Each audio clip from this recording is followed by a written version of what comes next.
New project. 12 horsepower Wizard. Had $25 for it. Or not 25, 20. Just cleaned up the paint. Paint is in excellent shape. I mean, look at that. Original paint. It's a 4-speed Spicer. I want y'all to tell me about these Wizards, if they're good, if this would be a good off-roader or not. Just let me know. And they also, I had the guy throw in these 16-inch tall tires, 8-inch.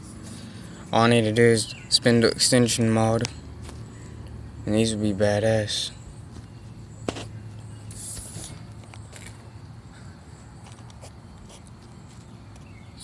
Probably gonna make this into an off-roader. There's the Murray back here. Just put a new pop on it today, or yesterday.